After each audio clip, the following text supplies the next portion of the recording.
Certainly that.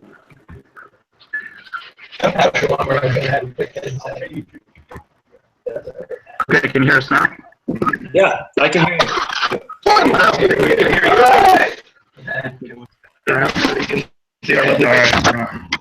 We're going to spin you so you can actually see the crowd. Great. What can I do to help? Take this. This should be charging. Yeah, but I just got it, so.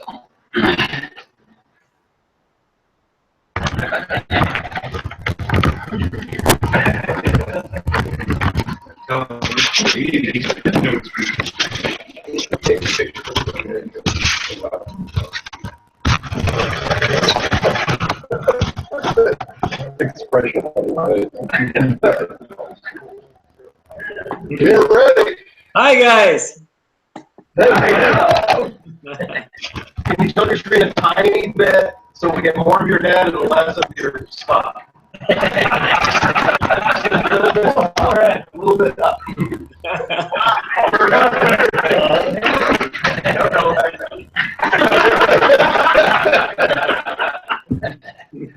All right.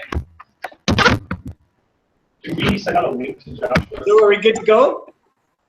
Germany back on for this? Do we have Germany or no? You've got North America here. I sent a link to Germany to also join. Have we lost contact with them? They've been drinking for hours. Sit down, search for him.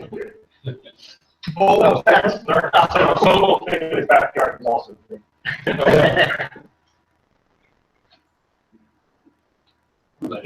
All right, well, why don't we get started then? Yes. Please do it. It doesn't work. First, say it's fantastic to see another group of Planets players getting together in person. It's amazing and awesome, and I hope you guys are having as much fun as I did when I went to Germany for the last con and was able to be there in person. We definitely did. Good. All right, I've got a slide presentation, so I'll bring that up, and I'll probably jump back and forth between that and me, and hopefully the German group will come online here. If not, this should be getting recorded to YouTube, so we can we'll have a record of it.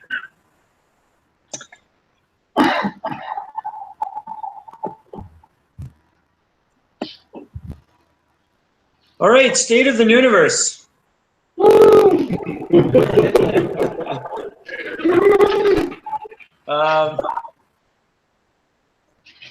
me. Good. Yeah. Obviously, another year has gone by. I'm going to go over a couple things. A few things that I'm going to cover in this presentation. Economic state of the universe, the year in review, talk about things that we did and experienced together. I'm going to do a brief horror wasp review. I think you guys have done a lot of horror wasp talking, and there might be some more still coming, so I'm not going to spend a lot of time on that. And I'm going to introduce a new concept, the Echo Cluster map, and I'll talk about that. And the Cancer War, which is new championship match, which will be starting. And I'm going to talk about a 3D VCR preview. We've been doing a lot of work, Big Beaver particularly, and we're going to talk about that and give some demonstrations and talk about future plans. Sounds great. All right. Okay, economic state of the Nuniverse. Basically, our community has stayed relatively the same over the course of the last year. We've got new players coming in, old players taking a break.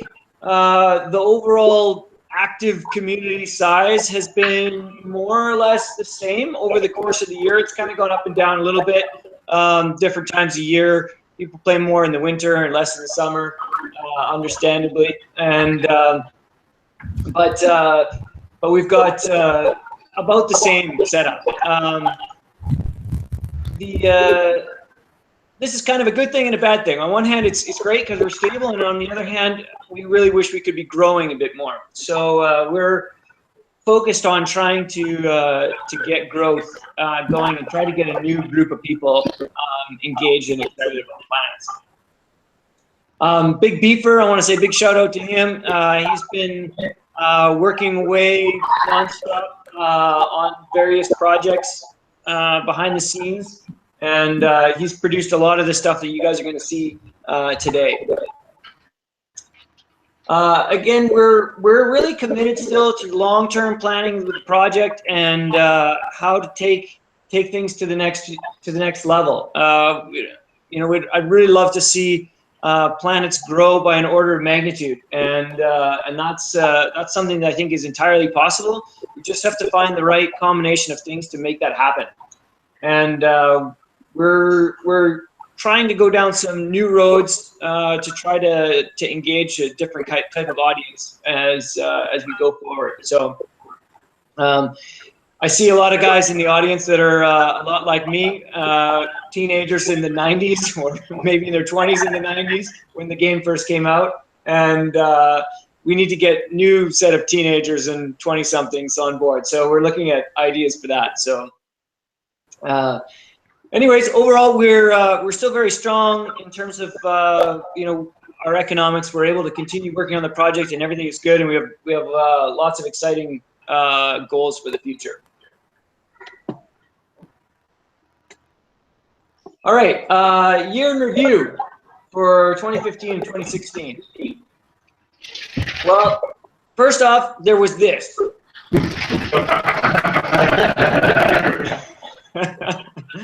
I just want to say a shout out to Luck. I think he entertained a lot of us over the course of the last year with his comics. This one was my favorite. The crystalline on the board. Drop the web mines. Great. Then there was a lot of other stuff. We introduced accelerated starts, a small feature that allowed us to just get into games a little bit faster. More or less, that's gone quite effectively. I think people like playing those first few turns right off the bat. Then we made in January a very big leaderboard shakeup and the introduction of the new award system.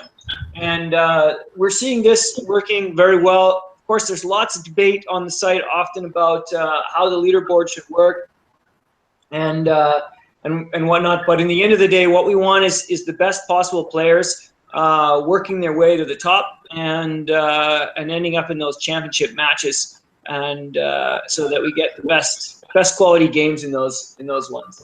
And what we're seeing right now is if you look through the top of the leaderboard with the new awards barriers, basically saying you must win certain high quality games to get there. We're seeing really very high quality players at the top.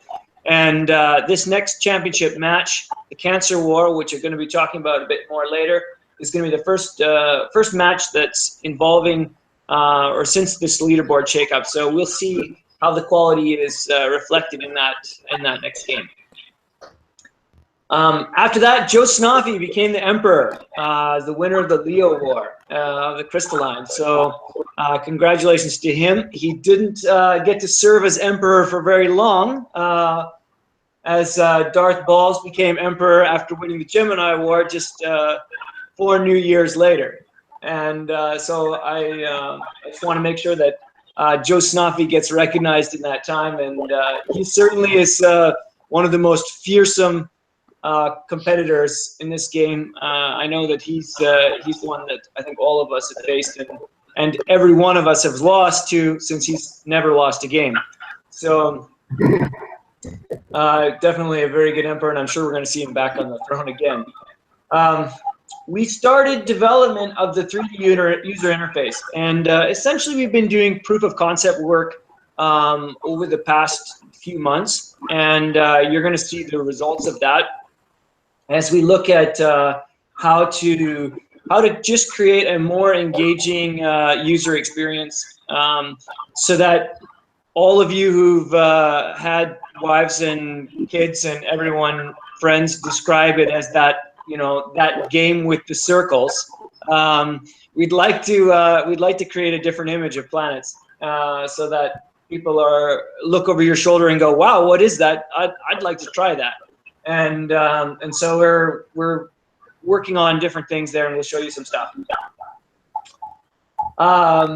Obviously, a huge thing, the Horror Wasp invaded the Echo Cluster a few months ago, and I think I got a bit more on that later, and I'll save it for then.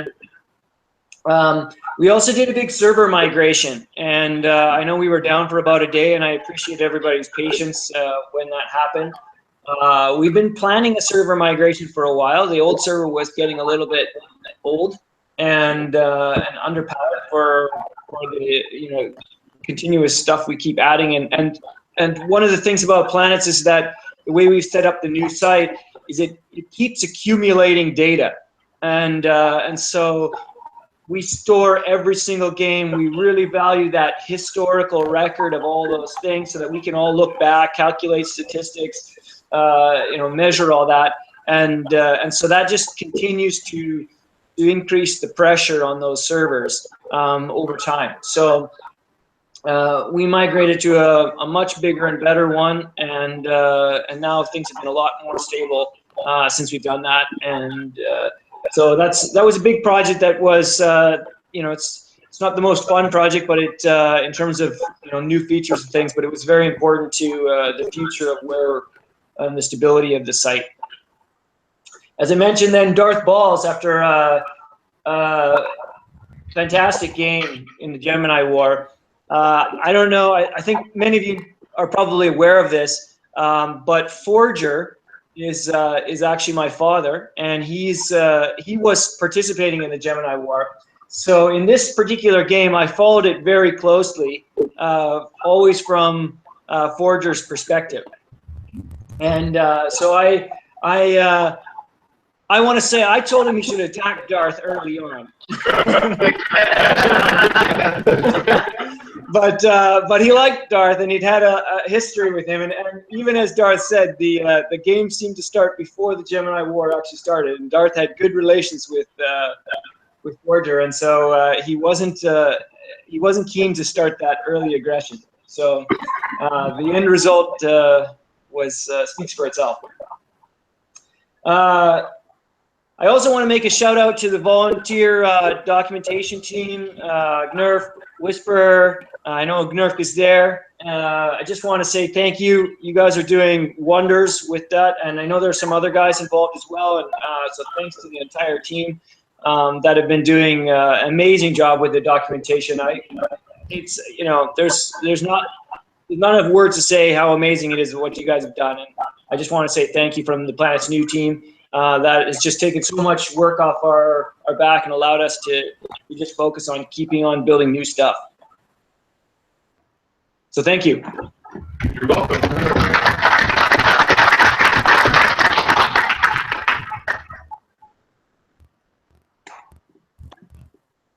All right, the Horror Wasp Alpha release. Just a quick overview here of just some things that we've seen, and we just want to say a few words about it. We've been really excited about the Horror Wasp and the reaction to it. A lot of players have really engaged with the Horror Wasp, both as players of the Horror Wasp and as players against it. And I think everyone's been having a lot of fun as we work out this new race. Overall, we're quite pleased with how it's going.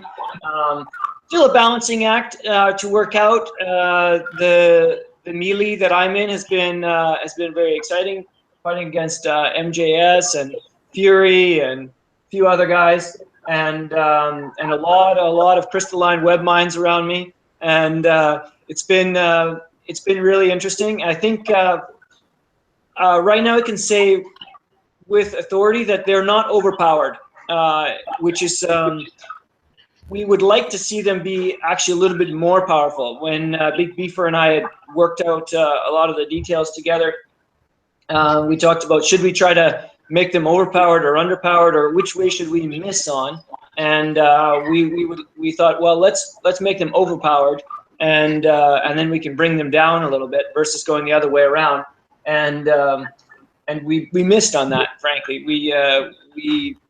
We found that while they are able to do create a lot of activity and action when facing strong opponents who are willing to put up big ships and bring them to the front, and like an invasion of 2 or 3 large carriers is more or less impossible to stop. And so we're looking at getting that balance, and I think we're getting closer to that with this latest update. And we're going to see some of that get more clear once we start to use or start to see them in non-melee based games. It's difficult to judge entirely from a melee. Obviously, how strong they would be in an 11-player game, for example. We are going to see so we are going to do some testing soon and release them into campaign games and make those games 11 players, and with each race being represented once, but one race not being represented. And the goal behind that being to fill games a little bit faster, get a little more statistics about what's getting chosen, and to maintain the historical 11-player experience. One of the things that's coming for the Horror Wasp is a good AI player. It's a completely different style, so we have to write a new AI. But in actuality, part of the reason that we designed the Horror Wasp the way they are is because we believe it'll be easier to make an AI that is convincing and effective, since there's a little bit less logistics. Fuel logistics are the biggest issue when it comes to building artificial intelligences for the game, because it's quite tricky to keep a fleet moving forward, and so because all of the pods are sort of fire and forget, that'll make a little bit less load on that effort. The good news is all the units are in heavy use: broods, jackers. In case anyone was wondering where that name come from, that was a nod to the Hunger Games, the tracker jacker wasps. So the stingers, all the nests, all of the units are getting used regularly. The exception to that was the armored nest, which was almost not in use until this latest update. And now in this latest update, it actually becomes a very valuable addition to the fleet. I'm going to stop for a second. Was there any questions that I missed in any of the earlier presentations about the Horror Wasp that I could answer? Yeah, that's the big how do you stop the big carrier? The question seems to be, how do you stop the big carrier? Yeah, that's something I'm still trying to figure out myself, frankly. I have a number of large ships coming at me in the Omicron sector, and I've been building hives and setting them over large planets, and essentially waiting for those guys to land on me. And the problem is that if they're savvy commanders, they don't land there. They move around and destroy everything else. So it's as you would expect. But I think the nature of the Horror Wasp is more about just continuously expanding around those guys. You're going to get the odd carrier kill, hopefully with those large ships, or a combination of jackers and broods, but very difficult to get those large carrier kills. And so I think it will be very difficult to stop a large, well-established enemy. But we may see some Horror Wasp commanders find more stuff, more answers to that question. Do you have any thoughts on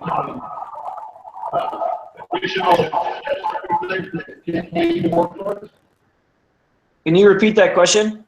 Or somebody a little bit closer? Do you have any thoughts, or has it even crossed your radar about any of the core wasp additional ships for the campaign mode to work your way up to? Oh, yeah, I actually have a number of things that I had considered to put into the Horwasp in the first place. They're not they're kind of on a list that I might or might not roll out at this point. So they're not established. They're definitely not ready for publication yet. But there are a number of things in the pipeline, so we should see those coming out over the next little while as the Horwasp advance forward. So collect your resources, and when they do come out, you'll have something to buy. You mentioned the new AI. Is the new AI going to control only for wasps, or are you going to do some upgrades on the old one too? We want to do some upgrades on the old one as well. Particularly, certain races are not effectively managed at all. Some of the harder to do ones, like the privateers, would take a much more advanced AI, and just even some of the things like the lizards, using the HISS mission properly and things like that to really get some advantages out of that. It's the current AI is really fairly generic. It's designed to work across all the races. It kind of it takes into account the quality of the ships on each in each category or each race. But so try to build maybe lizard class cruisers here and nebulas here and emeralds over here. But it's fairly generic overall in terms of how it approaches one race to the next. So the next generation of that needs to be a bit more race specific and have a bunch of advantages to each one. So that is something that we're looking at. It's a challenging project though.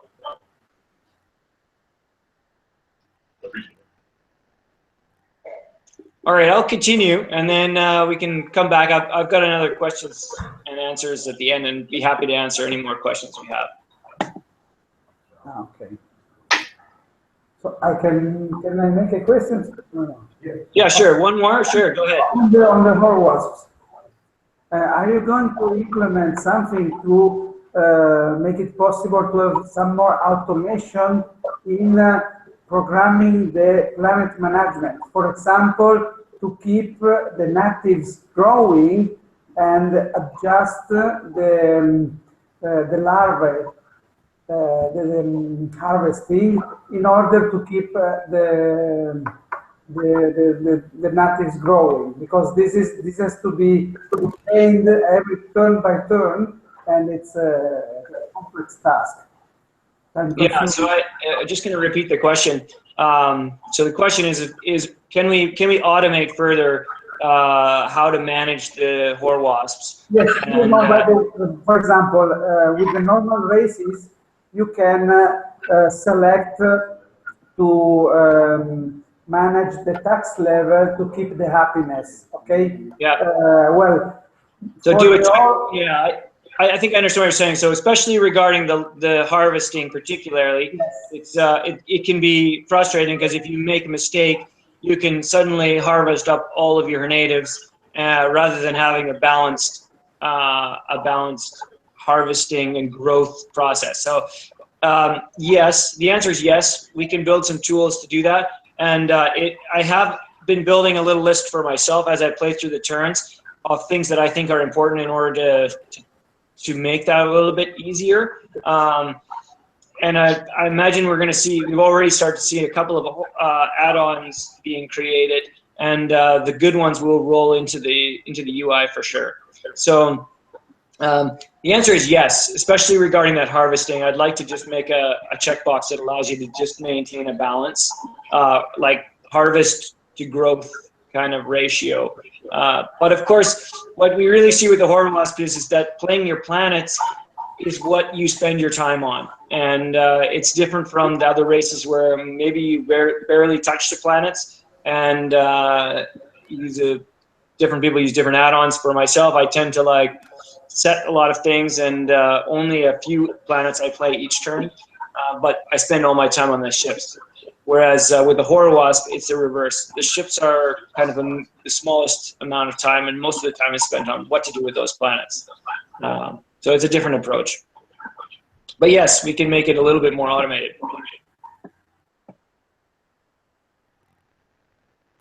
By the way, it's good to see you guys in Germany.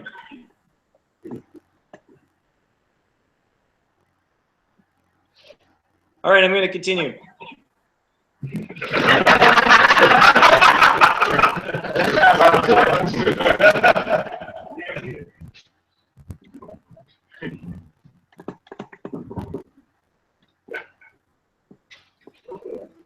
All right.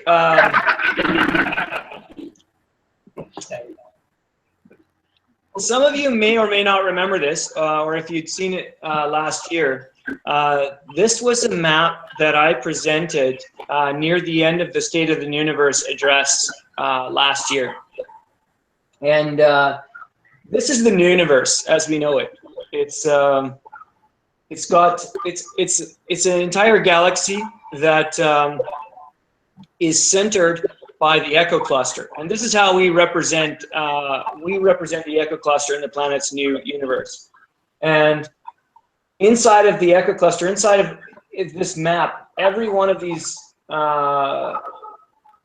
stars, or if you will, are representing sectors. And in this universe, each one of those sectors are actually vast regions of space with many regions where the battles occur that we fight. And so the 11 races, 12 races now, are developing these sectors with each passing game or battle or conflict that we engage in. And this is something that we've been wanting to formalize a little bit more into the game. Some of you got a very sneak preview this week when we released some stuff accidentally. But the goal here that we've had for a long time is to basically put some context to all of the battles that we have. So when we have a fight in the Wayne's World sector, we want to know that where that's taking place in relation to the greater galaxy or the Echo Cluster that this is all happening in. So we wanted to take all of the historical data that we have and bring that to life into a searchable map that you can interact with on the site, and that is something that we have now done. And right after this presentation, we're going to deploy it so you can play with it. And but I'm going to give you a little bit of a preview here during the presentation. So this is the new Echo Cluster map, straight off of the website, and as you're going to see it in the next, as soon as you take a look at it after this, and what it is representing control by each of the races of the various sectors within the Echo Cluster. And I'm sure you've all noticed over the years we've had all these games in the various sectors. That's something that we've been setting up since the beginning. So all of the fights that you've been having have been taking place in these various sectors. And the way that we define control on a given sector is if you control a minimum of 20% of the planets in that sector. So it's the highest race with a minimum of 20% in order to say you have control. And I'm going to show another screenshot here.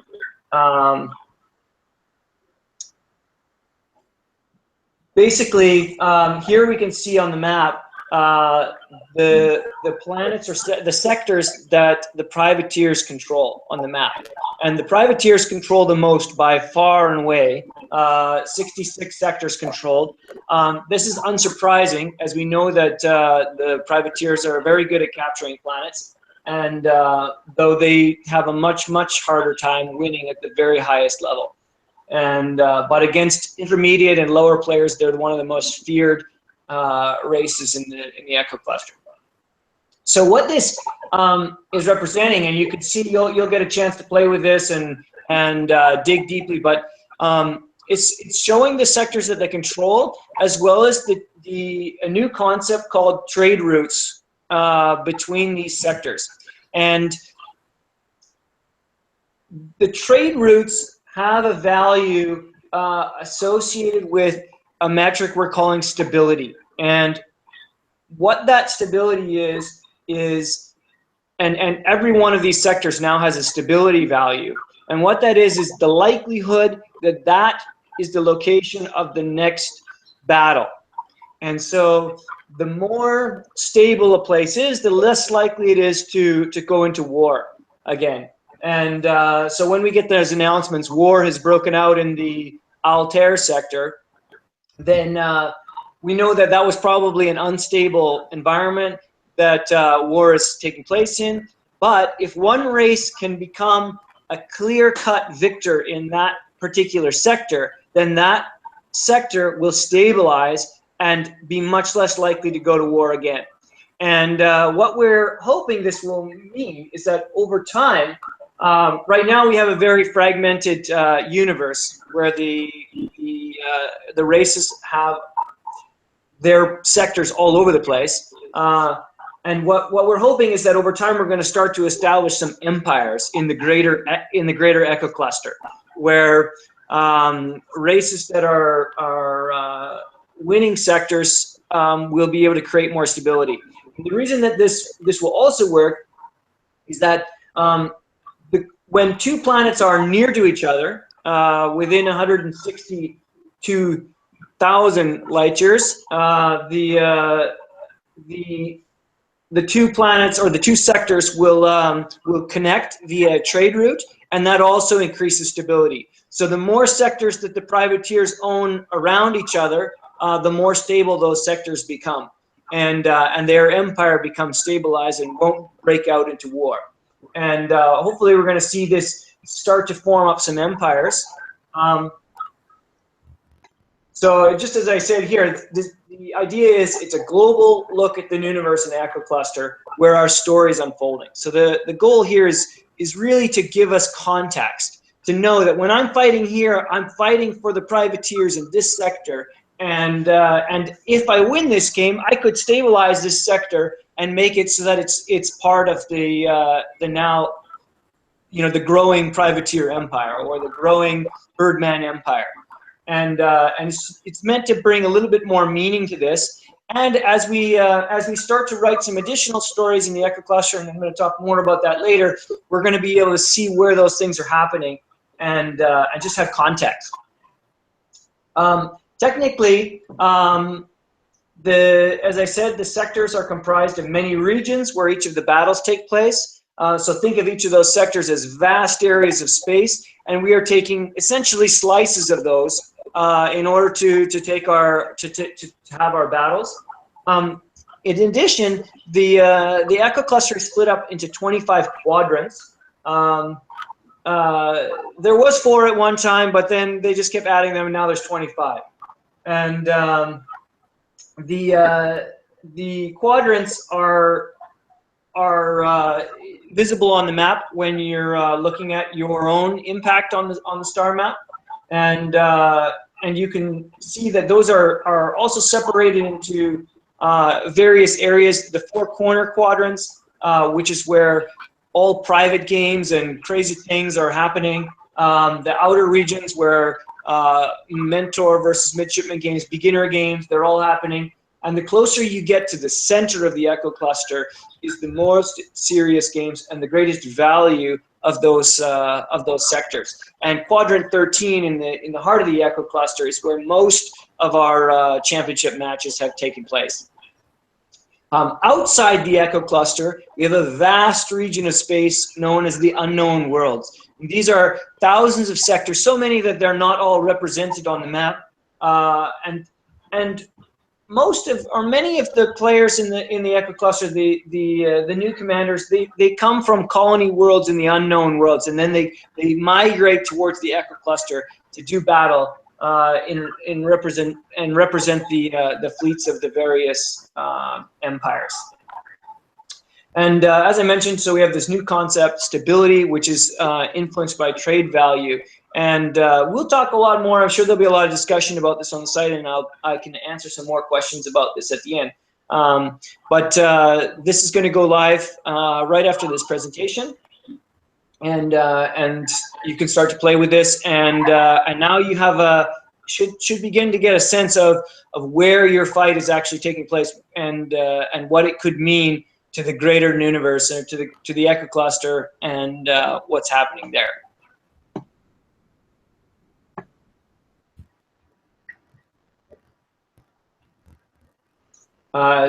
This is pretty much what I just said. We're hoping that over time, this is going to stabilize into more concrete empires for each race, and in the future, we could see some scenarios in future phases of this where we actually allow players to start to influence where battle events are taking place, and we have some ideas about how this could go.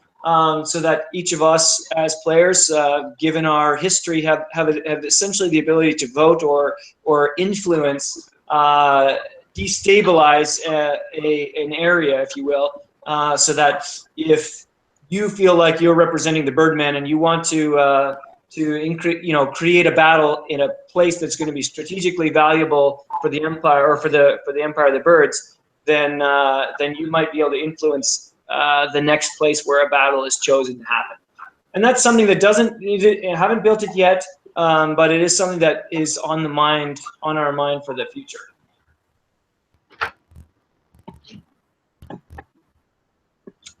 The last thing that's really interesting about this is it's just a giant historical archive of all the information and all the thousands of games that we've played, and together, and an ability to see how those all fit together. So it can be a lot of fun to have a look at.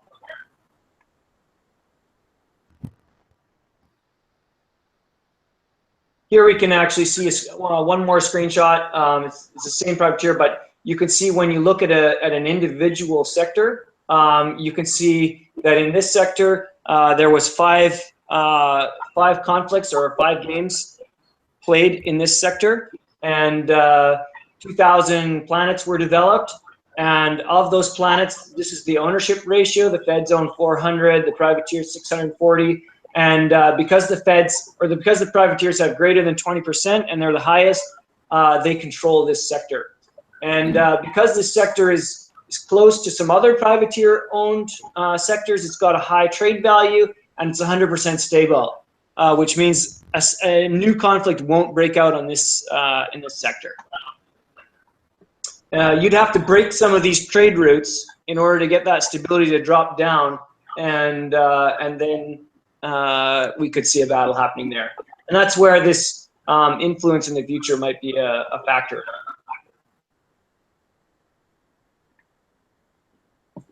All right, I'm going to move on to another topic. The Cancer War. We are going to start another championship match. There's probably some of you in the room who might be near the top of the leaderboard and could be candidates to be taking part in this. We're going to be introducing a new method for starting up championship games, and for inviting players to play in games.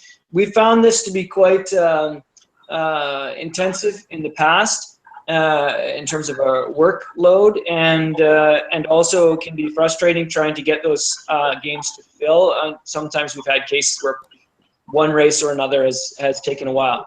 And then we've also had times when we've ended up with players in the game that maybe don't have the experience to be there yet, and we really like to maintain the high quality of these games. So we're going to use a new process whereby we create the championship match, and I'm going to be releasing making the Cancer War public in after this presentation.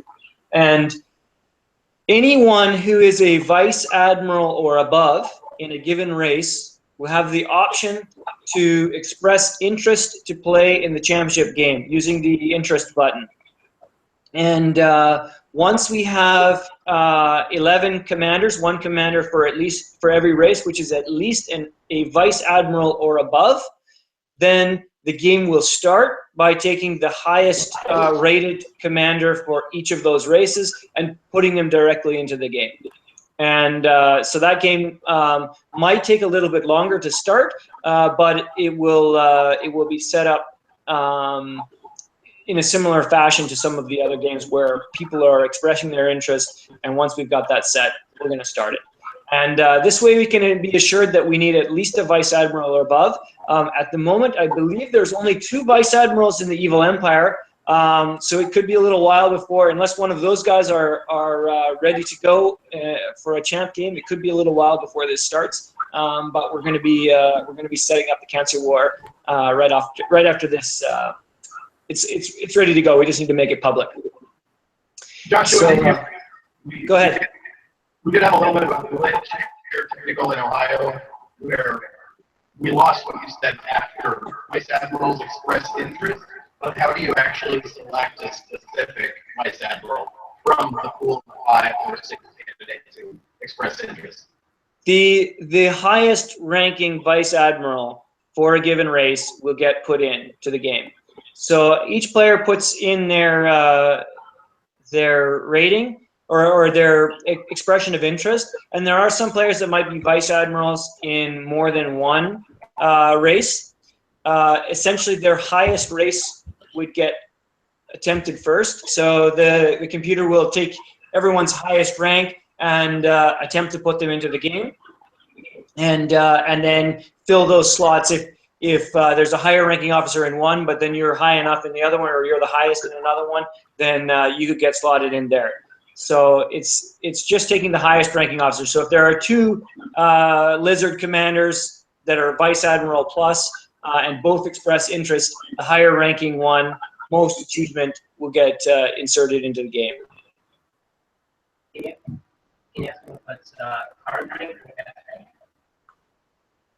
The question is that the current rank or is that the past rank?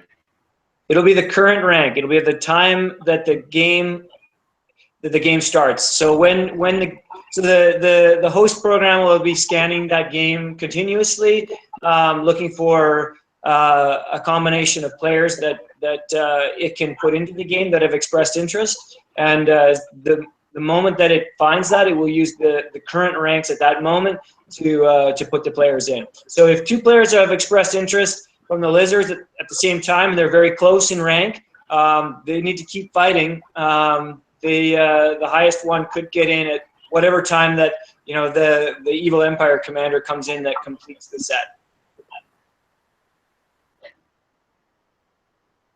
Go ahead. Joshua, we've had some discussion around past championship players and working their way back to the top. Would they be qualified in this case? Yeah, so absolutely. The only limitations that we set now is you cannot be in a championship game or have just completed one within the past 30 days. You won't be able to join.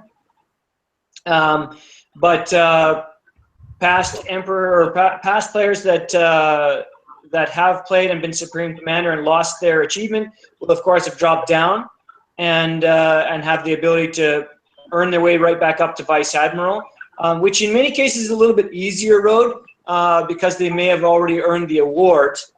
They just need the achievement to get there. So then they can get back into the game with the same race or as a different race. We're talking same race at the moment, but For the same race, they just need the achievement to get back to the top of the leaderboard. thank you very much. Hey, Joshua, Yeah. question, new map. A question I had was, I was looking at the Privateers map, and it looks pretty extensive and nice. One of the concerns being an Evil Empire player is I'm expecting to see very few dots and no lines for trade routes because there just aren't a lot of us winning. Is there a concern that you might have races that just get eliminated? I mean, they don't own anything. Well, I don't think that's going to happen. In theory, it could happen, but I guess we're going to see. More or less, this is a bit of an experiment. So we're putting it out there. We're creating the context, and as we see how it goes, we will tweak and modify to create a a meaningful experience. And the goal, as I said, possibly we'll be allowing influence in the future. And my hope with that, if we reach that stage, is that we'll start to see alliances forming, perhaps between the fascists and the evil empire, in the greater scheme of things, as that all fascist players joining with evil empire players to destabilize privateer sectors and cause fights to happen there, and then send in a very good commander to try to take that sector. Okay, I was just going to ask you, does that mean we can look at trying to send specific commanders to do that? That's a great point. So, you know, this is kind of a, like I said, I want to create an open ground for things to happen. And I think we will start some discussion as the commanders in this community and try to figure that out. And at some stage, I've contemplated forcing everyone to declare allegiance to a given race and kind of represent that. But we're not going there yet. We have to have some discussion, I think, around that and see if that makes sense. But then just to kind of create this thing. So what I want to do is open it up to you guys, get your feedback, have a look at that map, discuss it, and we can think about where this might go. And I always listen to what you guys are posting on the site and discussions and ideas, and try to incorporate as much of that as we can. So it's this is kind of an open ground. It's a new concept, and it's never existed before. But I think we have the possibility of taking a huge meta game and making, bringing more meaning to those games. So yeah, maybe this is a really critical sector, and all the fascist commanders say, hey, we need SMN in this sector. Can you do it, right? And then we send them in and try to win. So sounds like a place where you're going to use campaign set of rules, campaign stuff, because this actually meets the definition of a true campaign. If you're talking about a much larger meta game, you would think then that you'd be talking about actual campaign rules, and that would actually make the Empire a little more competitive. Yeah, it's well, this currently encompasses all game formats, classic, campaign, whatnot. But I could see this tying into that larger picture and with the campaign components. And so, like I said, it's an open ground right now, and there's lots of possible ways to introduce mechanics that can make it very interesting for us to play this larger scale war, the battle between the races in the Echo Cluster. Joshua, as a mercenary commander who's keen on keeping mercenary rating and scaling up in mercenary ratings, the idea about declaring allegiance to a race gives me anxiety. Is there a way to build in, higher gun kind of concept? Because I'll play in your race. Just give me enough incentive, and I'll take sector for you. Yeah, I understand, and that was some of my hesitation as well too. I know. I don't want to limit the fun we can have by playing the different races either. So I think that's somehow it would be very interesting to be able to have this idea of allegiance one way or the other, and maybe it's not static, maybe it's open, and maybe you don't have to have it. We're kind of exploring different ideas around that, and I throw that out there for discussion as a topic for you guys at the con and beyond, and we can talk about it on the site as well. So I throw it out there, and you have a look at the map and have some thoughts about it. Hey, Josh, I have a question. Once you're a vice admiral and you want to show interest, Can you choose what you're interested in, if it's a classic or standard or campaign environment, or is it going to be a certain? No, the game is created. The map exists. The structure is completely designed, and each champ game is more or less, we've been using the standard model with some uniqueness with the maps. Some of them have sphere, some of them don't. But we are staying with standard as the rule set, and then tweaking the map. So that would already be in place. The game is going to show up on the champ list right after this presentation, and you just need to go there, express interest, and you get what you get in when the game starts. Will you ever have a campaign championship game? What's the question? Will you ever have a campaign championship game? I wouldn't say never. It's not on the agenda right now. My goal is mostly with the champ games to find an ideal rule set and a nice balance between the races, and so I don't know that the campaign would be the format for that, but I wouldn't say never either. That's a really long time.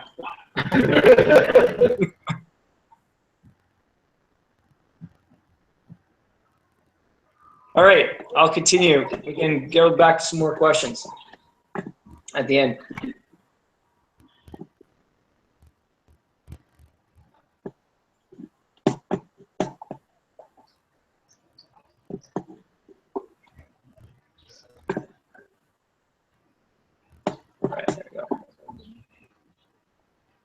All right, it's time to talk about the future, and I'd like to present something here.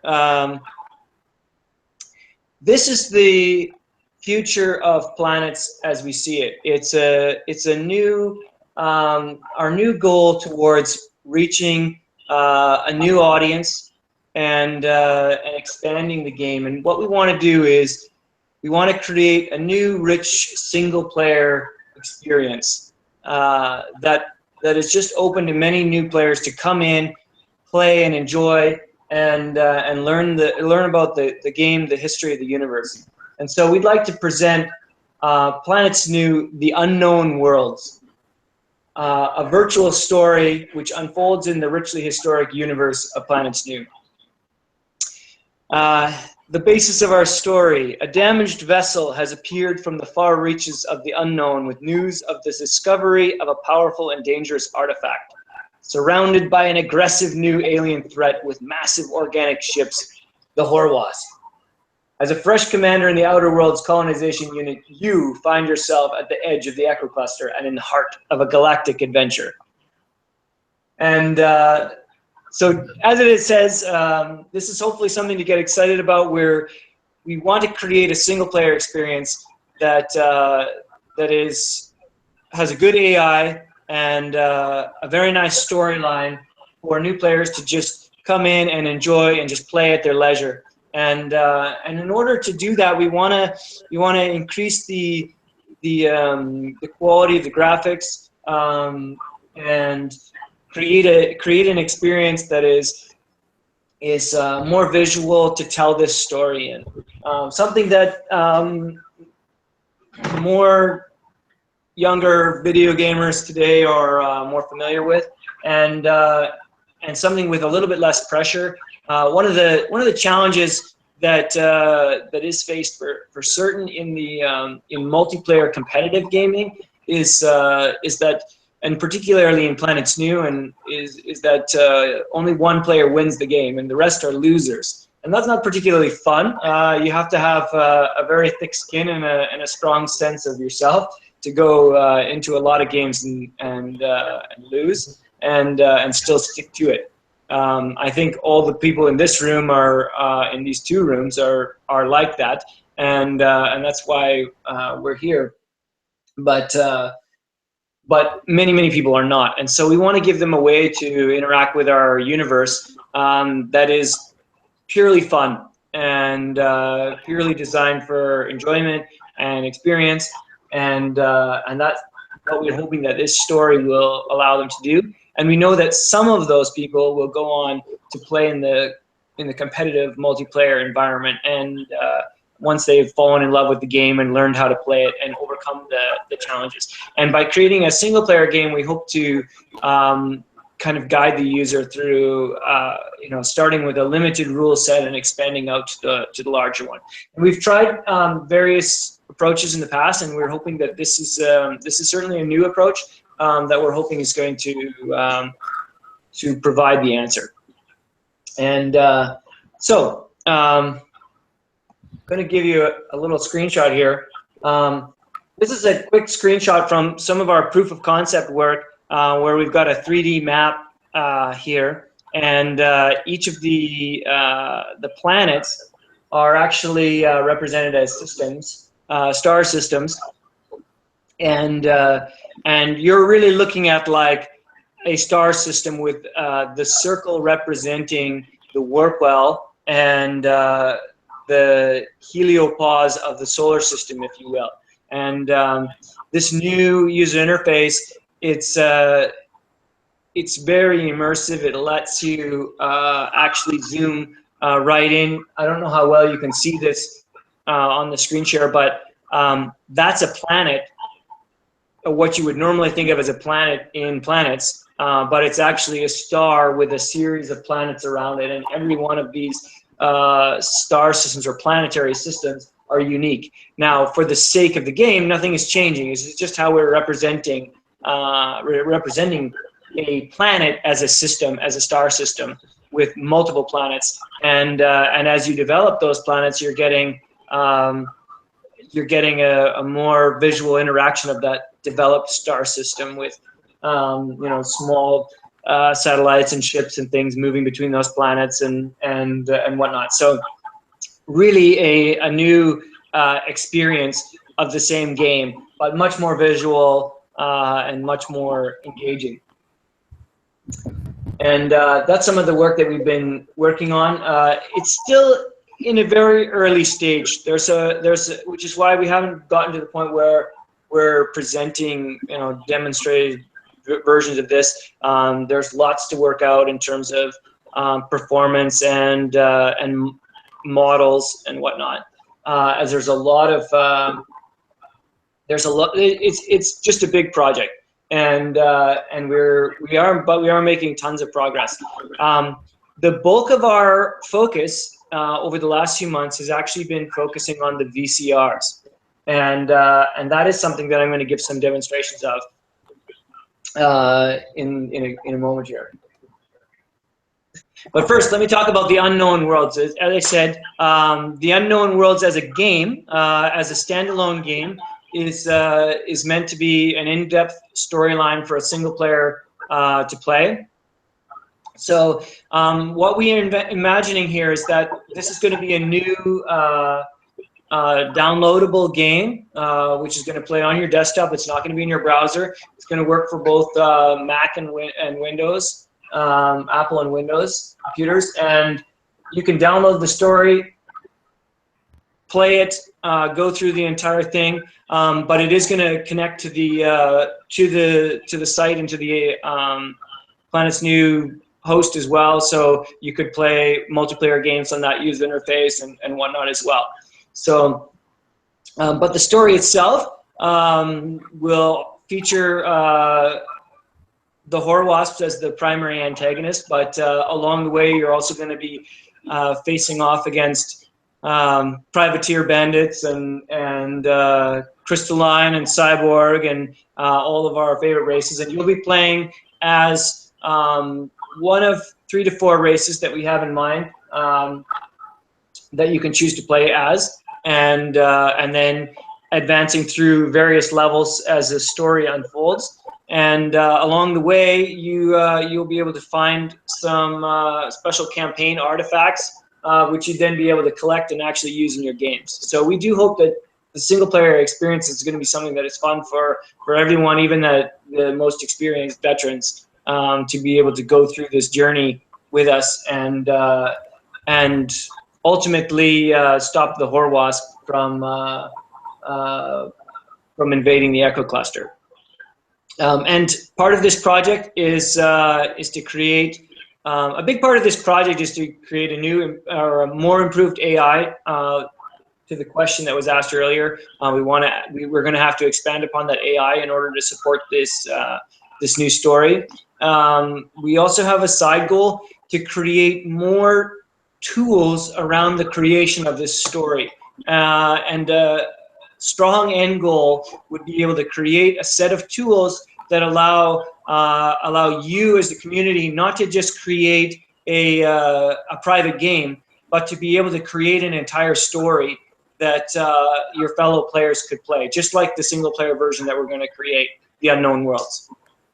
And to name that story, design it, create a storyline with twists and turns and multiple maps along the way that the player must go through, possibly in single player mode, possibly as a cooperative adventure. So more of just an adventure quest style options that exist that are not in the competitive space for more players to be able to enjoy, especially learning beginner players or just people who don't want to fight against Emork in every game.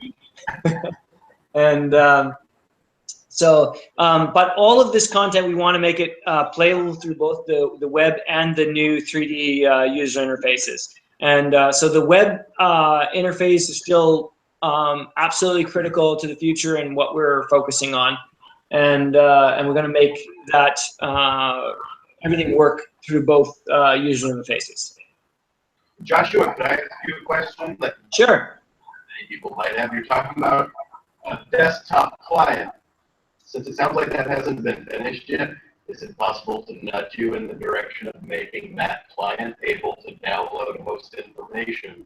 That way, when I can get on the airplane and not have connectivity, I can work on that turn without having to pull the plug on the internet and use some of the tricks that we can use currently to get that dumped back into the web host. But yeah, that's absolutely part of it. Not only would it have the ability to play offline, but it will have the ability to actually run host as a single player. So you don't need to connect to the server to play a single player game. We really, this is also critical if we want to scale. We can't run host for every single player game on the servers. Otherwise, we'll need a lot of servers. And so if we succeed, we need host running for single player games on everyone's computer, using your local computer to actually run host.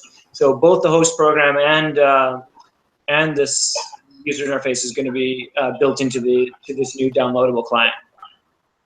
That sounds awesome.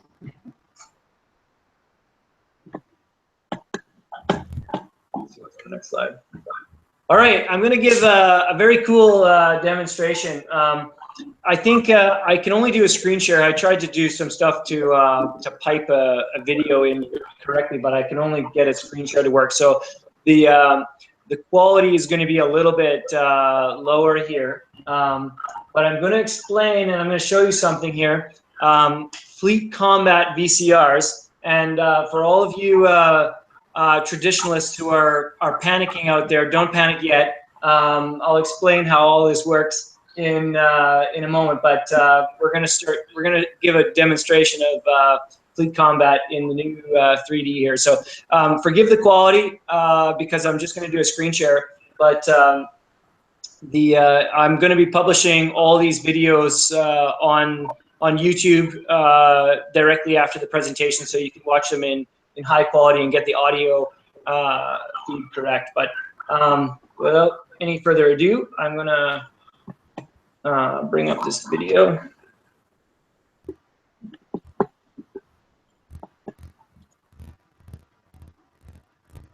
And I'm gonna start with this one.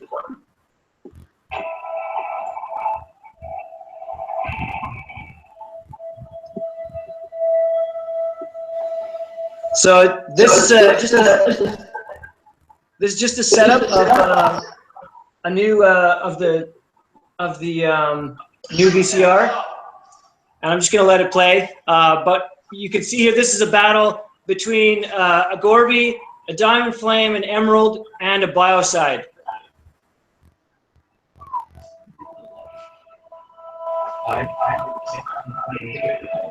And it's really smooth on my computer, but probably a little choppy over the screen share.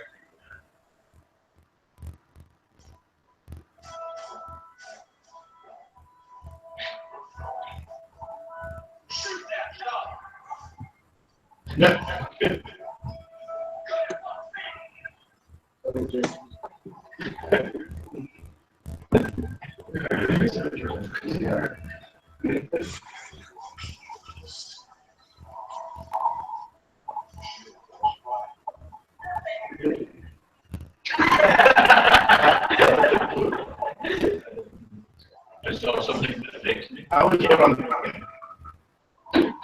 Yeah, but it's not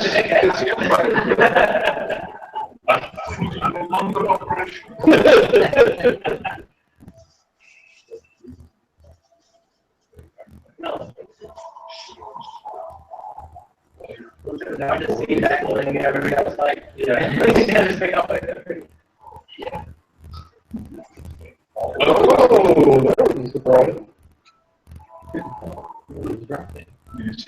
Biocides. Go more first. Yeah, always.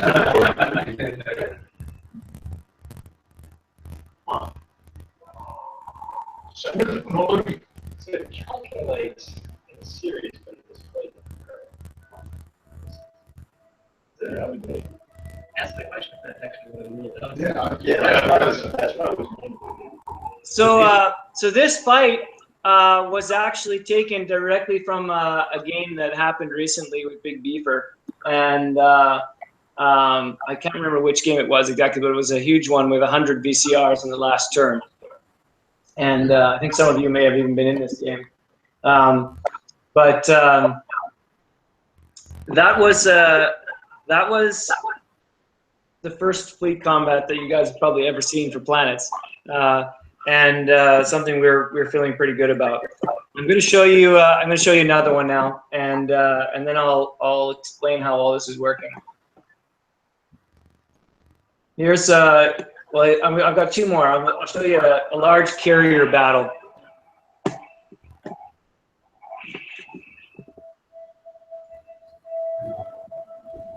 Can you guys hear the audio at all? a little bit. We also heard some angry yelling, but we think that might have come from Germany. That would be appropriate. Yeah. The switches to the lights. So in this one, we've got some Gorbies, Yeah, but I can't biocides, golems. on the other side there.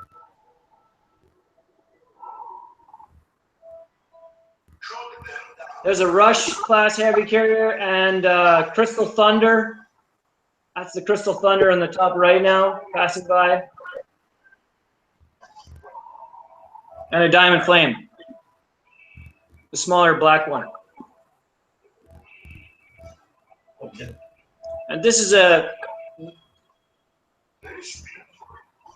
full 3D experience. So we've set the camera angles on these videos, but when you're watching these VCRs, you've got control of the camera. You can zoom in on a ship and see it from its angle, follow a fighter through the battle as it dogfights with the other fighters. It takes, huge beam fire from the enemy craft. There's some audio in here. We're just got some temporary audio clips in to get some idea of how it's going to work. We're kind of going back to the old classic Tim Weissman VCRs, where we had launch fighters and we were taking hits and this kind of thing. So you're going to see some of that when you hear the audio clearly on the YouTube views.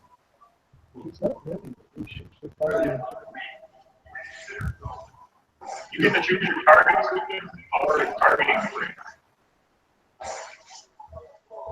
The question is it the linear game, linear battles that see it as a whole fleet, or are you changing who your target is, or how that works? Let me show the last video, and then I'll explain how all this works. And like I said, you guys who are traditionalists, don't panic yet.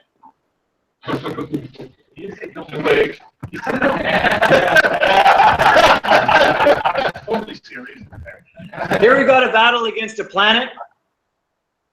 This planet actually has a starbase, but we don't have a starbase model yet in this particular one. So it's a very strong planet, getting attacked by an emerald and a rush, and I believe a couple of Lizard-class cruisers. It might be difficult to see, but there are tons of little fighters launching from all over the planet.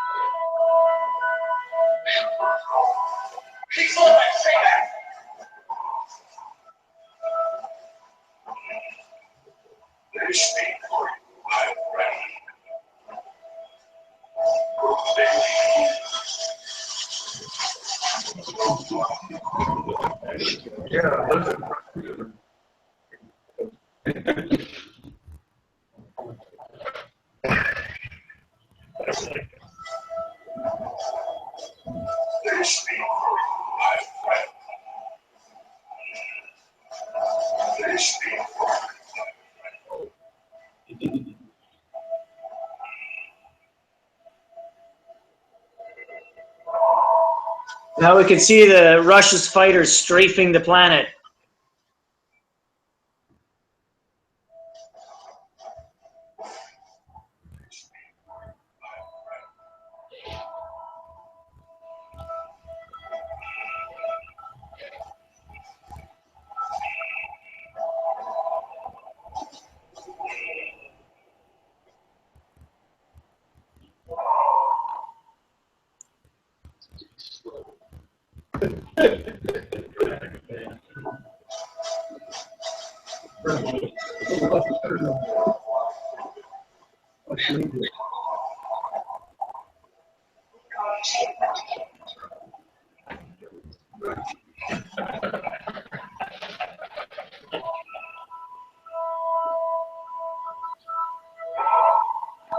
It's over.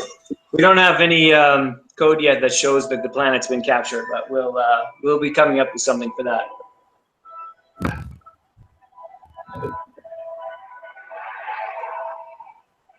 Anyone else just have a flashback? Add a little bit of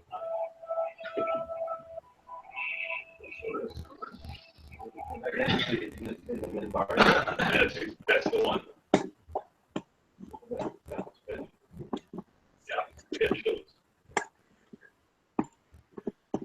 All right. So what the heck did we just see?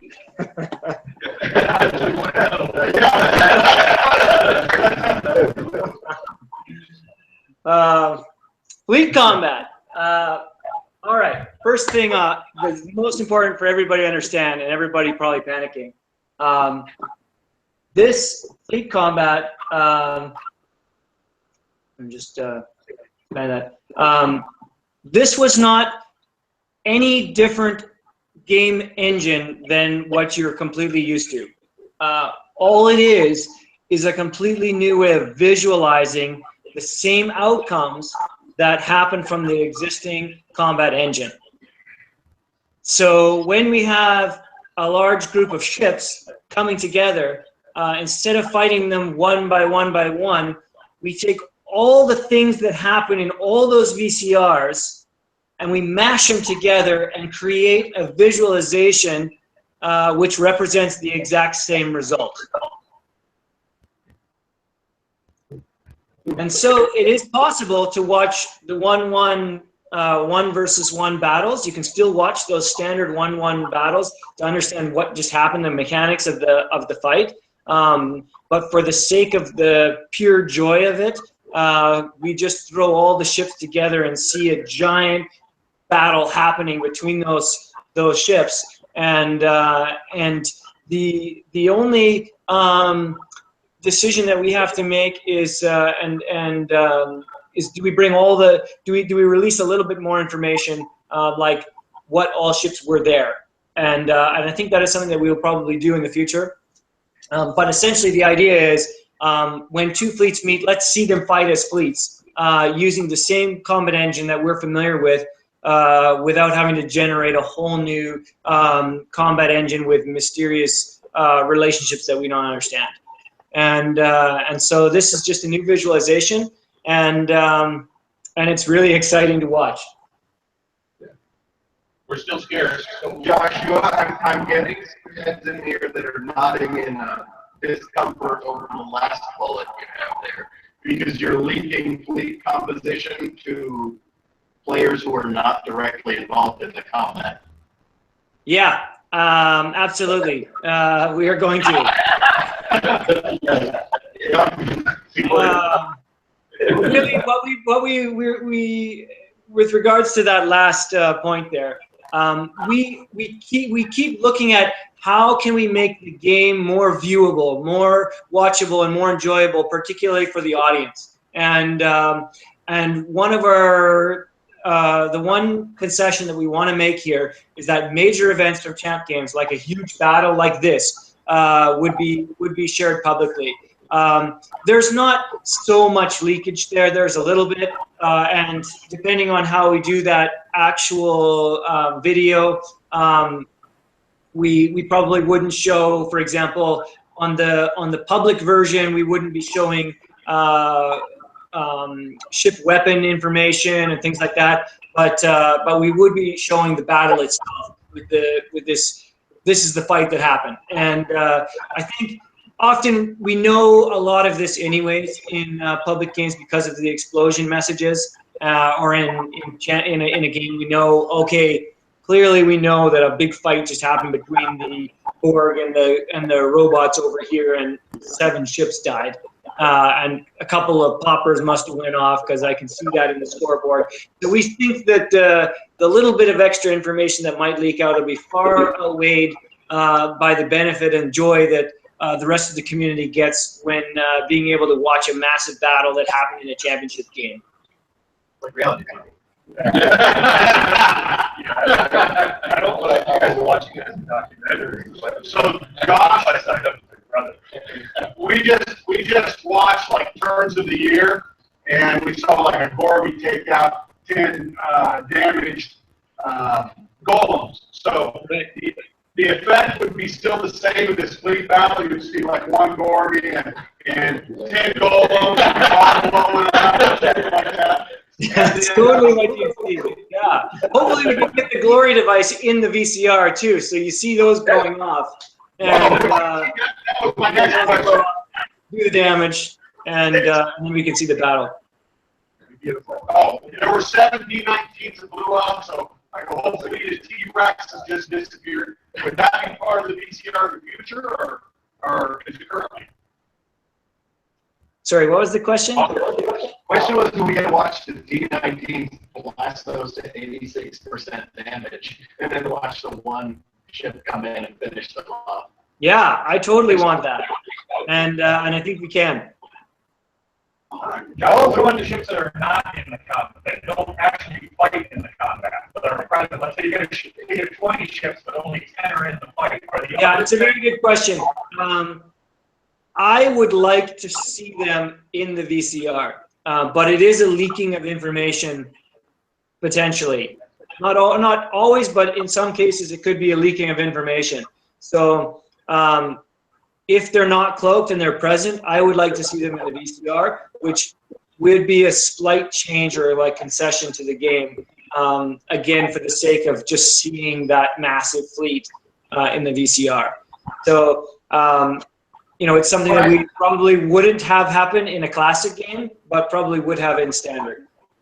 But Joshua, when I send that fleet of 12 buy-sides against that planet that doesn't have any enemy ships, only the first buy-side is going to take out that starbase. I don't want the world knowing that I've got another 11 in my pocket ready to go everywhere, right? I mean, that's a lot of information that you're sharing with everyone. It is. But as particularly in the case of the cyborg, that probably is more relevant. usually people have some sense of what's coming, except against the Borg or possibly against the Birdman or something if they decloaked. But yeah, that's something that we're gonna experiment with, and it's definitely something I'm aware of, though.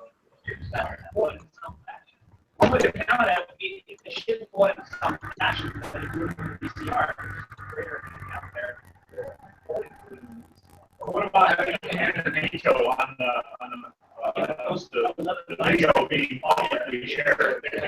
You give the commander a right to do a veto because of the potential leak critical intel. Yeah, we would never have a championship game. We would never have it. I would never show it. Yeah, just show it. Especially if it's a biocide. Especially show all 4 ships. All 4 ships on the back. Oh, yeah. I agree. Maybe you launched the every card. Will we be able to look at past games on the Steel Engine as well, so we can look forward? Question: if a player can log into the old games and view the new VCRs? Sorry, what was the question? Question was, can we view the old VCRs from old games using the new 3D models? Yeah, you will be able to. It wants to turn it on the 61 again. Oh. That's about 50 hours. Looks like I'll be able to share it on all these as well. Oh, yeah. My next question. Just a couple other small things about this. We are working on creating or acquiring 3D models for every ship. You saw some of them there. We are trying to stick to the, particularly the iconic ships like the Gorby and the Biocide. You see, we're trying to create, stick to the iconic sense of the, the big circle or the big cube or whatnot, while at the same time not infringing directly on copyrights. Particularly for things like the feds, this could be a big, could mean that we see quite a new look for the Fed chips. So be prepared. They're not going to look like the Enterprise. We do want to create a new universe and respect all those copyright laws. And but some of the other benefits too, we are trying to build the engine in such a way that the videos themselves are actually videos. So when you watch a VCR, it's a video that you could share to YouTube or Facebook or whatever. So if you are in a game and you feel like you had an amazing battle and you want to share it with the community, you can do that and just post those videos for everybody to see and enjoy.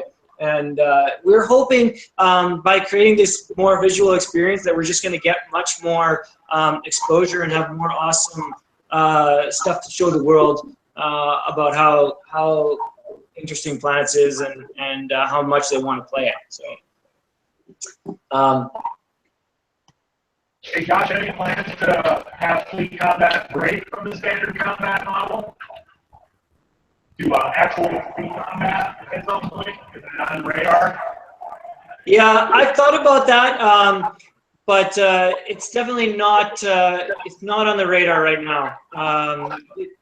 It would be such a significant change to the balance and to the mechanics of the whole process that we just thought this is a much safer road to go down.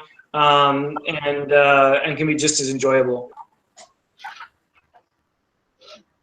What kind of time frame are you thinking about this? 6 months?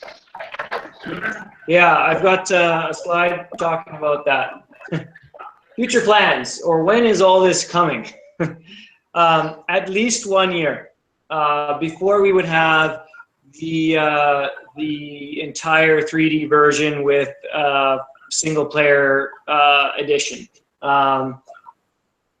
We will be releasing things along the way, and we will, particularly the VCR player, possibly as a standalone tool, might be something that we get out sooner, and then working towards the the user interface for actual gameplay, and that's going to require a lot of alpha and beta testing.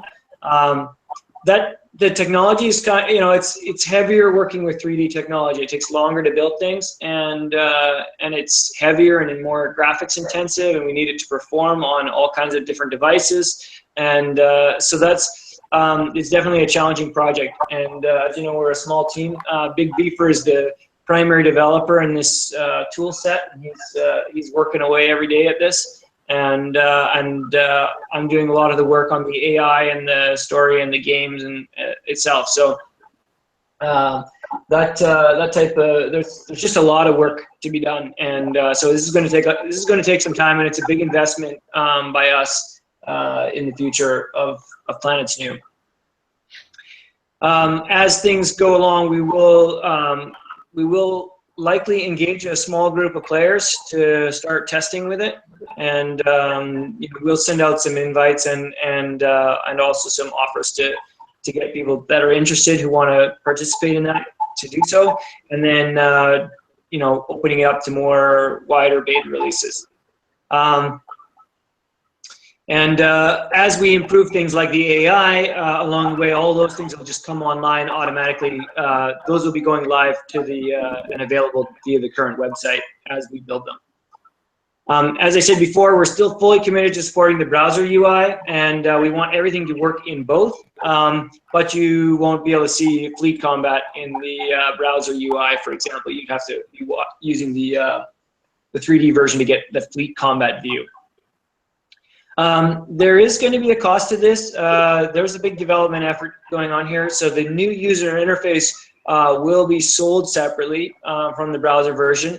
It's going to be affordable, just like we try to make everything affordable. We want everyone to be able to just get it, and but we also want to have a revenue stream from new players that we hope we can engage by marketing this new product as a standalone game, and that opens us up to the possibility of some other marketing tools.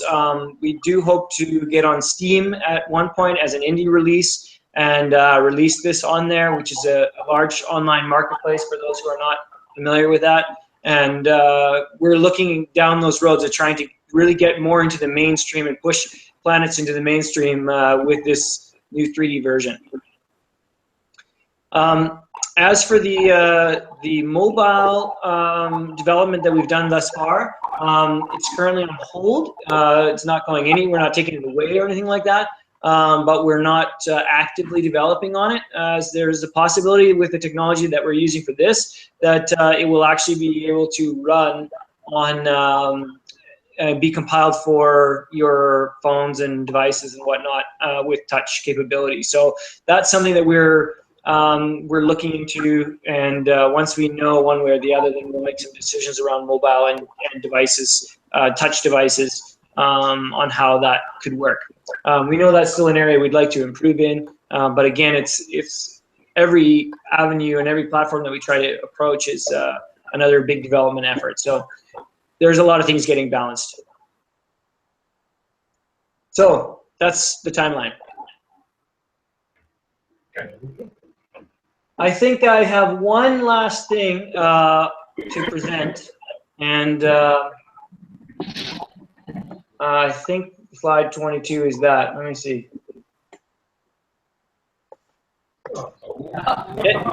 Emperor Darth Ball's new ship. In fact, Darth, in that room right there with you, and I have been working on the last details of this, even up till today, up to about an hour before this presentation. So if he was on his phone, it was with good reason.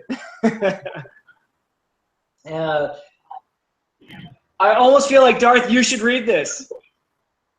I can do that. You wrote it. For weeks, rumors have been circulating among ship's captains about a new kind of ship lurking in the deepest parts of hyperspace. Sources have finally captured images of the shadowy new vessels, which appear to be capable of traveling through both time and space. According to breaking reports still streaming in from the void, ships traveling under the banner of Emperor Darth Balls have been broadcasting on all known frequencies this repeating message. Resistance is futile. Lower your shields and prepare to be boarded.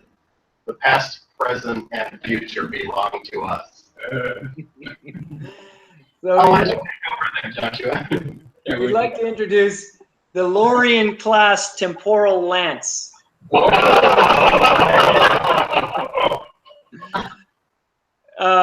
ahead, Darth. The singularly focused board designers have made a tremendous breakthrough in channel technology by refining the concept of travel through hyperspace. This medium-sized ship has a wormhole through space and time, allowing it and any ships traveling with it to channel through space and emerge at a distant waypoint several turns in the future. This can be used to cast a fleet of ships deep into enemy territory.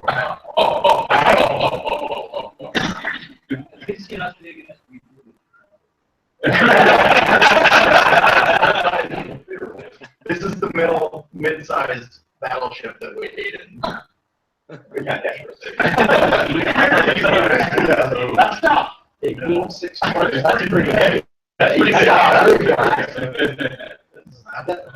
Yeah, this is a pretty big ship. It's very expensive, and Darth and I worked on it quite a long time together. Mostly Darth, though. He was pretty much on target, I think. And the details of this, Darth can talk to you about it. I don't have a slide for it, but I will post the actual full details in a proper post on the site this evening. And so you guys can have a look. And I'm sure Darth can tell you about it. But just to give a summary, it is possible to throw a fleet of ships even a few hundred light years into enemy territory, but they're going to be disappeared from the map for 10 to 15 turns or longer as they go forward into the future. And so it's a very cool and interesting concept.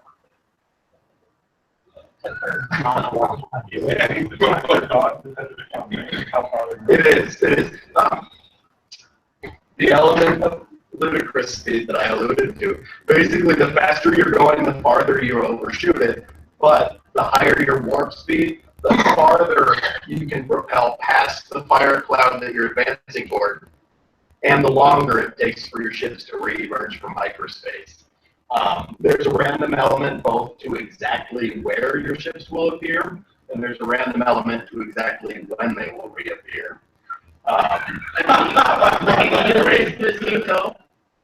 I'm sorry, what was that? Can you use this game to return, disappear, and reappear? So you kind of like. No, like this is something that it takes a commitment. You don't use this just to get away from a tow or to get from one place to another. The ship can shuttle just like a regular fire cloud by setting warp to 0. But the way that it engages this drive, at least according to the plans that we've discussed, will be to, you set warp 6, and you set your friendly code to the fire cloud that you're intending to shuttle toward. And then using the algorithms which contain the variable element, it will project your ship past that destination. So you line it up like you do a shot in pool, basically. It's going to use a hybrid of the formulas for regular ship removal and hyperjump formula. So you've got that vector where you're starting out, you've got your target, you're going to overshoot that target by X amount of light years, and your ships will show up at some point in the future. Now what that has the potential to do is create 20 or 15 or 25 ships that vanish. All of a sudden you've got 25 ship slots open up that players get to use. Because your ships are gone for all intents and purposes until they re-emerge in the future. So when you get to the ships that have been built in the meantime, that's right.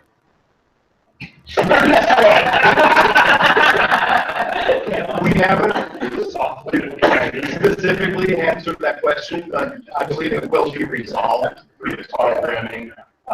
Yes, you guys like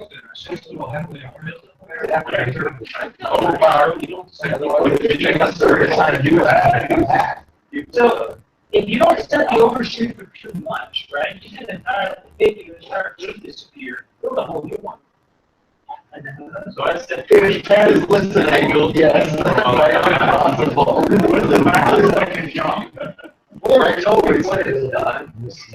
Joshua, I don't want to overstep my bounds here, and since you'll be placing some rules and limitations on this, that's more you're more qualified, I guess, to answer some of these technical questions that are coming in. I think you just want to get lynched.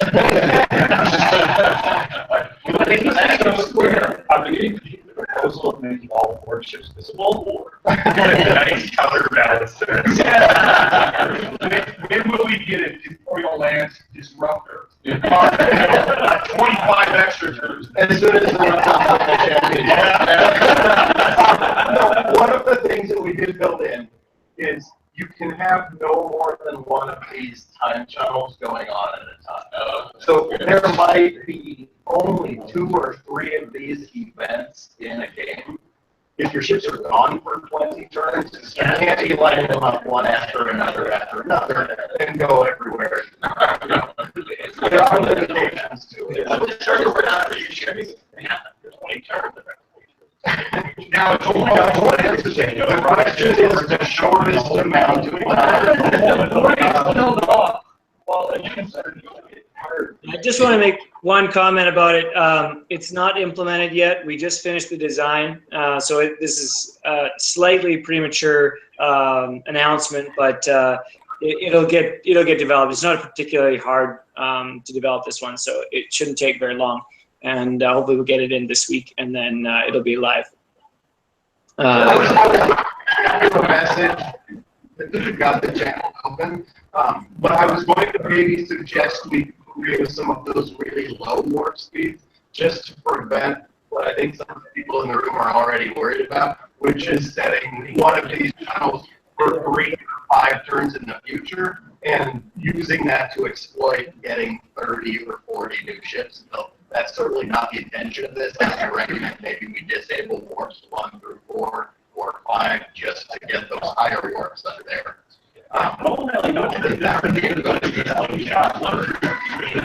Yeah, we'll have to think about that a little bit. I had some thoughts about that too, and I was going to talk to you about it, but we hadn't gotten quite to that. We decided to rush this release, so and get people excited about it for the con. So we'll talk a little bit more about those details and figure out if there's any other limitations we need to imply, because that was one of my concerns as well, is that the board would be prepared because they know when it's coming and they could take advantage of those ship slots more easily. So you just need to be thoughtful to that and think about how to imply that. Maybe they don't leave the map right away, so everyone has a turn of warning. Various things we could do. We'll have to think about it. What happens if the target firefly moves and gets destroyed before they appear? Irrelevant. Okay. What's the best? We said that the next set of warnings. And that's all that you get at least 1 turn's notice that any event of disturbance in space-time has been detected, centralized around this area, so you can start calling your forces into One short is more than enough to prepare column bar.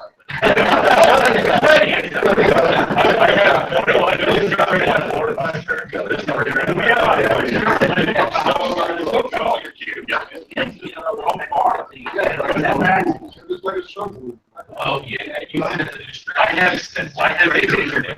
question has been asked how far. I don't feel qualified to answer that because I know I suggested some formulas, but I'm not sure what your implementation was. So the question right now is how far.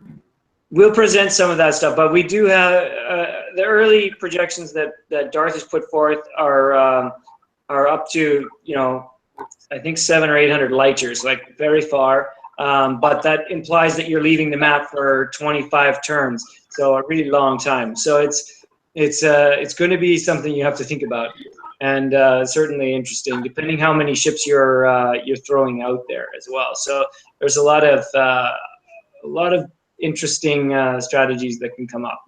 But I do want to change the topic just a little bit and just say this was the end of my presentation. So if there's any other questions, I'd be happy to answer them now for you guys there or in Germany as well regarding any of that. And if not, I'll sign off. Yeah, why do you stop? Yeah, not Joshua. Joshua, is there any chance we can get a to fix the random number generator for a test game? At least give us a trial to try it. We could do it. I thought about that so many times, about the possibility of that, and which side that could go on. You know, I personally have always fallen in the camp of kind of enjoying the you know, suddenly my fighter bay jammed and it's not working camp. But I understand that not everybody falls into that. And we were just talking about we love to give it a try and see what it does. You know, breaks the game or does anything weird. We'd love to be able to do it. We just wanted to get kind of permission, I guess you could say, and a chance to host a game for a test bed. Yeah, I think we have to think about exactly how to implement it, but it's certainly possible to create a proper random number generator and then with a similar seed and use that. So it's something we could do for sure. I'm not and set it up for a test game and make it a setting on a game. Use traditional versus new random generator. I think we can do it. Great. I'm in favor. Yay. Hey, Joshua, how many players do we currently have signed up on new? Well, we've got a lot of people who have played over the last few years, on the order of like tens of thousands. So maybe we've had more than 30,000 people sign up over the last few years. And trying the game has been, you know, actually played some turns is probably more in the order of 15,000. Active players is around 1,500. Okay. Yeah, maybe 1,400, 1,300, 1,200, 500. Do you have a number for paid? What? Do you have a number for paid? Pretty good rate. It's about 70%. So 70% of the 1,500. Thank you. On these 11 players, now you include more wasps. Is it just the first 11 races that sign up? So it'll be a random 12 race that doesn't make the game. Sorry, what's the question? The question is, if games are going to continue to have 11 players in them, how do you determine which race is left out? Yeah, the last race selected. This was a suggestion, I believe it was Desdia that put it out there, and I would like to give it a try as the start approach. So everyone would join and choose a race that hasn't already been selected. And once we reach 11 races, the game would start. Can you get a random race option that gives a bonus for picking random race? An option to pick random race? Was that what Yeah, that bonus for it. Yes. Yes, the mercenaries get bribes. Random race, and there's some kind of a little bonus for picking random, so you don't know which race you're going to play. That sounds good. I like it. That sounds like a game style, actually. Yeah, where you express interest and everybody draws a random assignment. An external tool. It's on the feed. Right. Are the 4 wasps going to enter standard? Or is it just custom? I think they could be in standard, but it's going to take some time before they get there. They're definitely not ready. We need quite a lot of testing, probably at least a year before we would see Horde Wasp in a standard game. But I'm not going to say no. I think they could get there. Okay. It's a lot of documentation. Don't worry. Hey, Josh, would you consider having a forum? A forum? Versus the activity feed? Let me tell you the reason that we made the activity feed versus doing a traditional forum. And that's because we think that the communication on the site is actually one of the most important aspects. And so regardless of the client, the user interface that you were using, we wanted to have access to that no matter what. So you could be on your mobile phone or your tablet or the desktop edition or whatever and still access the forum directly in the game. Of course, that's had its trade-offs. There are better forum softwares out there with more interaction, but at the moment, despite the frustration sometimes, I think we have a very active thing. And once we switched from the previous forums to the new activity feed, the amount of or the number of different engaged people increased. So it's difficult to kind of strike against it in that regard. The problem is it's so hard to find anything. Right? Without good information, you just can't find anything. Sorry, what was that? The problem is that you can't find information. People will make a great post with a lot of good information, typically on documentation, but then it gets lost. And a few days later, it's unfindable.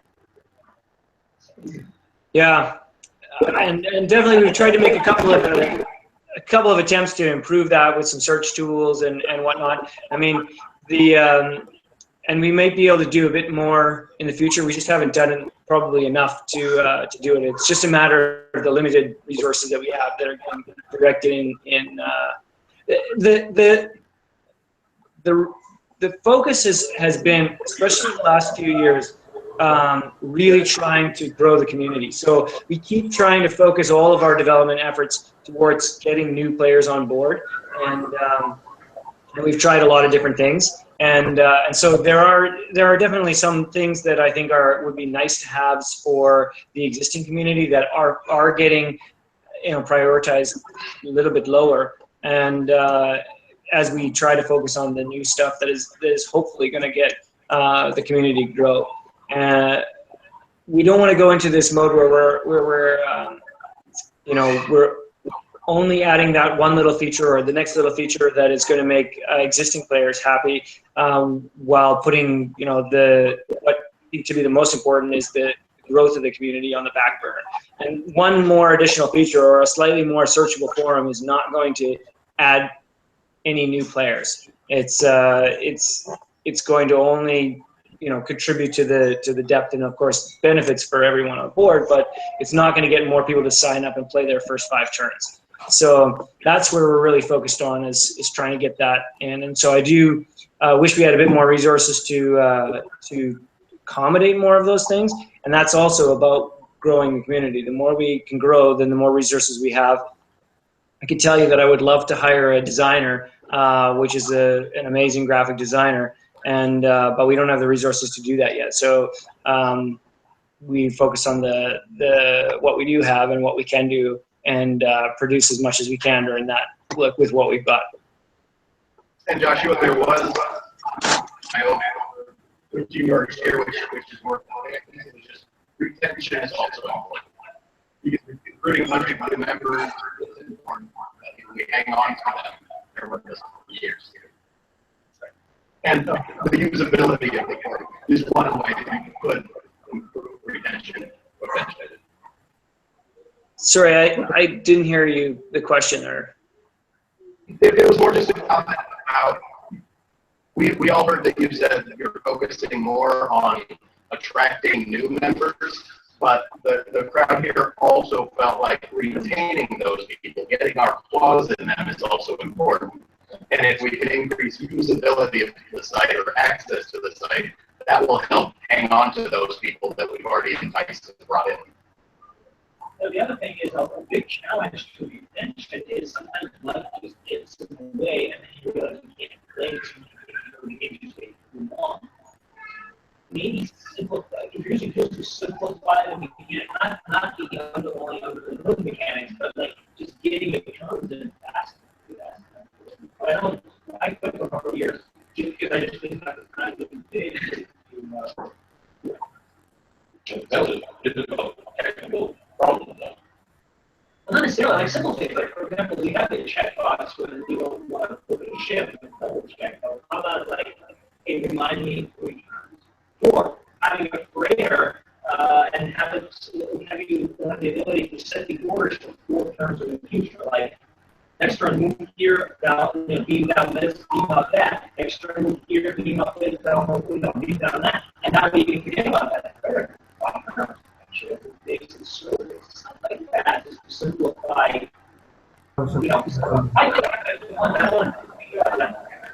We actually considered some scenarios where we use a little bit of artificial intelligence in order to operate some of your ships and things like that. So you can basically put a ship on autopilot and say, supply Starbase 342, and it could do that. That's essentially how the artificial intelligence works now. Is it assigns goals to its ships and then does stuff.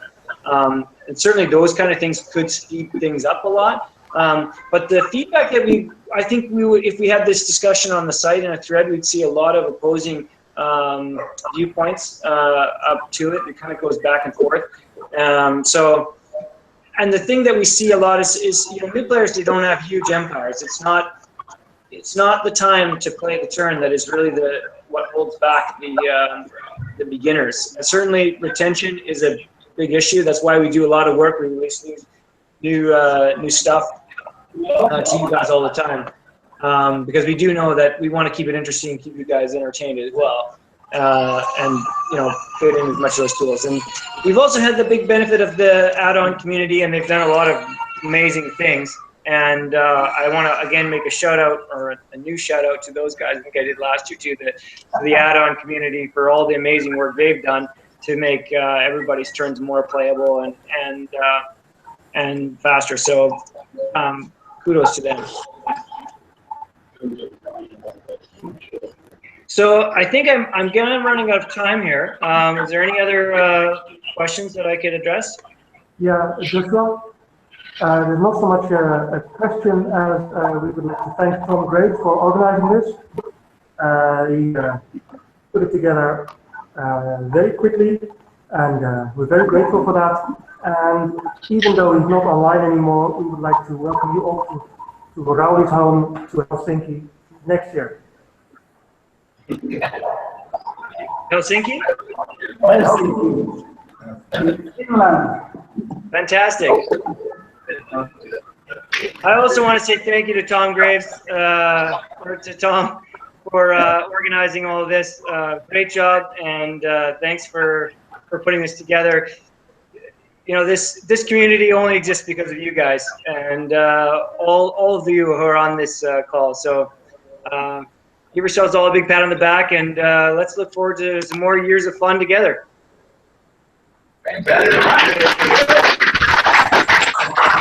Thanks, guys.